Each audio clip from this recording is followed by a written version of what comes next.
Hello fellow stackers, 365 here, welcome back to my channel.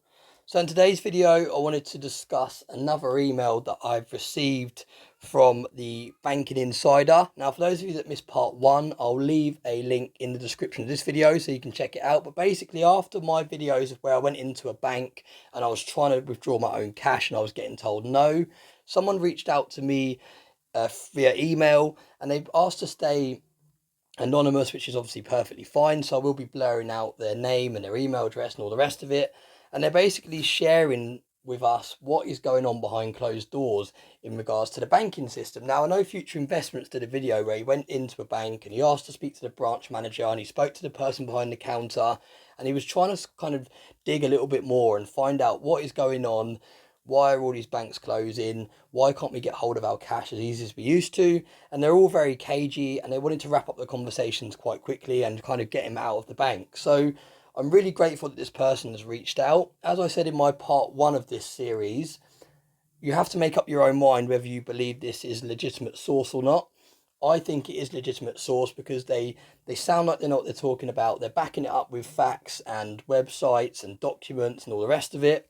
But like I said, you can't be 100% sure, so you just got to watch this video and take it with a pinch of salt, but at the same time make your own kind of opinions based on what is being presented to you. Now, like I said, this person is saying that they've worked in the banking industry for 30 plus years, so they kind of know what's going on. It sounds like they're quite high up because they've got access to information and what's going on with these closed banks. And if you're not sure what's happening with these banks branches that are closing down, do watch part 1 of this series. Like I said, it'll be in the comment section of, in the description of this video. And it kind of goes into detail what they're planning to do with these banks, because they're not just going to close them all down, they're actually converting them into different buildings for different purposes. So do watch that video if you're interested. Now the next email I've got, and it is titled Bank Bail-In versus Bank Bail-Out. Now I haven't even heard of bank bail-in and bank bail-out before. I've heard of banks being bailed out, but I haven't heard of banks bailed in. So this email is very, very interesting to me. So let's get straight into the email. Let me know what you think about it in the comment section below. Like I said, this email is titled Banks Bail In versus Banks Bail Out. Now it says, hi 365, not sure if you know about this, but this is another thing that is going on in banks which majority of us are not aware of. You have heard of bank bailout, right? Like what happened back in 2008 with the collapse of some banks like Lehman Brothers. Whilst other banks were bailed out by the government, recent example is Credit Suisse a couple of weeks ago, a bailout is where the government uses taxpayers' money to help these failing banks or pension institution, like what's happened in February this year, which was also kept hush-hush. You have also heard of the FSCS, right? This is where, should a bank fail, you are covered up to 85,000. Now, from experience, I know this because myself and a couple of people took the FCA to court. It was on BBC News. During the court case, we discovered that the FSCS actually does not have enough money to pay us all back up to 85,000, hence why we took them to court. So that in itself is very, very interesting. And I've always thought that when you put your money into a bank and it says that you're guaranteed up to a certain amount, I always thought if that bank did go bankrupt, how are they even going to pay that lower amount to every single person that banked with that bank? So that's really interesting to know that potentially the FSCS don't even have that 85,000 per person to pay out if a bank does go bankrupt. So that's quite interesting to read. Now, the next bit says, okay, so because the government knows they don't have enough money in the FSCS to pay us back, and they do not wish to burden the taxpayers anymore with the bailouts, they have now made it a law that failing banks are allowed to do a bank bail-in. So this is where it gets very interesting. This is where, should your bank fail, they are able to take whatever money you have in your account and turn it into bank shares to save themselves. Now I ask you, who in the world wants to hold shares in a failing bank? So my friends have been saying to me, don't be silly. Banks are not allowed to just take our money. Well, guess what? Here is a document from the Bank of England sent out to all UK banks, guiding them through the process of how to basically steal our money. So again, I'll leave the link to this document in the description below if you want to check it out. And if you want further details, here are the discussion notes from the IMF themselves about how to turn a bailout into a bail-in.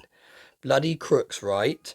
So then again, there's another document there, which I'll leave in the description if you want to check it out. In short, bank bailout equals taxpayers' money used to save failing banks. Bank bail-in equals savers/depositors' money is used to save the failing banks. And this is why you should save in precious metals and not banks, especially in a time like this. So again, this is a very, very interesting email, and it's definitely something that deserves you to kind of look into it and do your own research a little bit further, because it's something that I'd never heard of before, and there's genuine documents there that back it up. Now, like I said, I'll leave them in the description below so you can click them and you can have a read through yourself. But it's really interesting stuff, and it just goes to show that there's a lot of stuff going on behind closed doors in the banks that we don't know that's going on. There's all these kind of documents that they make it look like it's available for the general public because they're published on the Bank of England's website, but they never actually sent you an email declaring this is what could happen if the bank fails or anything like that. They're almost expecting people to go out of their way to go on the Bank of England website, go trawling through all the pages and look at these documents, these fine print documents, before that you put your money into a bank. So it's really, really interesting that these documents exist, and like I said, they're hidden on these big websites. The Bank of England website has these documents hidden on there, essentially hidden because they're not made aware to general public. You don't open the bank account and they give you the document and say, look, we have a read through this. There's a thing called the bail-in that we're required to get you to acknowledge, and if the bank does start failing, we could turn your money into shares instead of you being able to withdraw it. So yeah, let me know what you think about that as well. For me, the more I look into this and the more I research about what's going on behind closed doors in the banks, the more it makes me want to just close all my accounts and just turn it all into this stuff. Because like I've said before, this is my own bank. This is my own money here. No one can take this away from me. If I need cash in a hurry, I can go to a coin shop, swap this for cash, and I can use that fiat for whatever I need it for, because it just doesn't seem as easy as going to a bank anymore and drawing out your own cash. So let me know what you think about this video in the comment section. Like I said, a lot to take in, and I'll be very interested to hear from those of you that are kind of in the banking industry. If you don't want to reach out to me on the main comments for like the public to see, drop me an email. My email address is in all of my videos descriptions. Drop me an email. I'm happy to either not show your emails at all and just kind of, I'll be interested myself just to learn some more knowledge. But if you are happy for me to share for the viewers, I can do the same as what I've done with this person. I can blank out every detail that links it to you, and we can just share it so people are more clued up and have an idea of what's going on with our money that's in the banks. So yeah, I hope this video was helpful. I hope it's not kind of a video that's like a scary video where you've got to rush to the bank and draw out all your money, because that's not what I want to kind of do with this channel. I don't want this channel to be one of those channels that says rush out and buy all this stuff, put all your money into precious metals, the banks are all going on fire. I don't want this channel to be like that. I want this channel to be a channel where you can learn and you can educate yourself. So I hope you enjoy these videos. I hope you find them interesting. I hope they aren't kind of scaring you too much. And I'm not saying run out and buy loads of precious metals, because the reality of it is fiat currency is going to be around for quite a lot longer. It's not going anywhere. It's potentially going to very quickly turn into digital currency. But again, fiat currency still exists in its current form. It's not going to be replaced by Bitcoin or whatever these conspiracy theories are saying. It's always going to be centralized. That's just the way it's going to be. But I hope these videos are kind of opening your eyes to alternative ways of where places you can actually put your money and feel a bit more secure. For me, having this in my hand, in my possession, makes me feel a little bit more secure than having all my money in the bank. It's just nice to know that this is not only protected from inflation, not only slowly growing over time as the charts have shown us over hundreds of years, but it's also in my possession. I've got access to it. I can swap this for fiat currency if I need to. I don't have to queue up into a bank and get told, no, you can't draw your own money out. It just gives me a little bit more control. So yeah, like I said, thanks very much for watching, and I hope you have a nice day.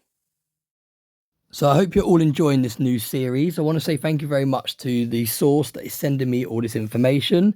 In the next video, we'll be discussing the Great Reset, and I've also got a link here that is very, very interesting that I want to share with you all. So as always, thanks for the support, and I hope you have a nice day.